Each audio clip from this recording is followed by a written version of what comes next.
దాదాపు 7 దశాబ్దాల పాటు కార్మిక వర్గానికి సేవలందించిన పరస సత్యనారాయణ చిరస్మరణీయులని సిఐటియు రాష్ట్ర అధ్యక్షులు ఏవి నాగేశ్వరరావు కొనియాడారు. శనివారం కచ్చేరిపేట యూటీఎఫ్ హోంలో సిఐటియు ఆధ్వర్యంలో పరస సత్యనారాయణ శత జయంతి సభ నిర్వహించారు. సిఐటియు నగర కన్వీనర్ మలకా వెంకటరమణ అధ్యక్షత వహించిన ఈ సభలో ముందుగా ఏవి నాగేశ్వరరావు, జి బేబీరాణిలో పరస సత్యనారాయణ చిత్రపటానికి పూలమాలలు వేసి నివాళులర్పించారు. ఈ సందర్భంగా ఏవి నాగేశ్వరరావు మాట్లాడుతూ 7 దశాబ్దాల పాటు కార్మిక వర్గానికి సేవలందించిన పరస చిరస్మరణీయుడని కొనియాడారు. ఆయన స్ఫూర్తితో కార్మిక హక్కుల సాధనకై ఉద్యమాలు సాగించాలని పిలుపునిచ్చారు.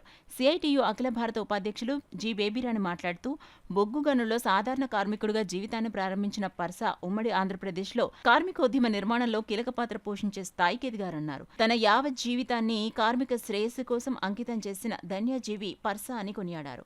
సిఐటియు జిల్లా అధ్యక్షులు జువ్వా శేషబాబుజీ మాట్లాడుతూ పరస సత్యనారాయణ జీవితం త్యాగం, సాహసంతో సాగిందన్నారు. ఆయన స్ఫూర్తితో సిఐటియును బలోపేతం చేసుకోవాలన్నారు.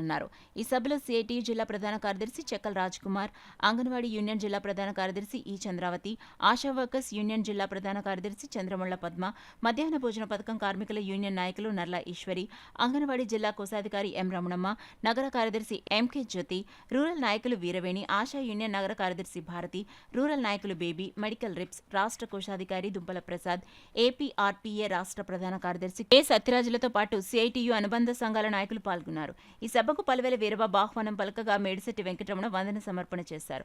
చామంతి జ్యోతి, రమణమ్మ అభ్యుదయ గీతాలు ఆలపించారు. కేంద్ర రాష్ట్ర ప్రభుత్వాలు కార్మిక హక్కుల మీద దాడిని కొనసాగిస్తున్నాయి. కేంద్రంలోని బీజేపీ ప్రభుత్వం తన సామాన్య ప్రజానీక, కార్మిక, రైతు వ్యతిరేక నైజాన్ని మరోసారి ఇటీవల బడ్జెట్ ద్వారా నిరూపితం చేసుకుంది. కేవలం కార్పొరేట్లకి అనేక రాయితీలు కట్టబెడుతూ బడ్జెట్ ప్రతిపాదన చేస్తుంది.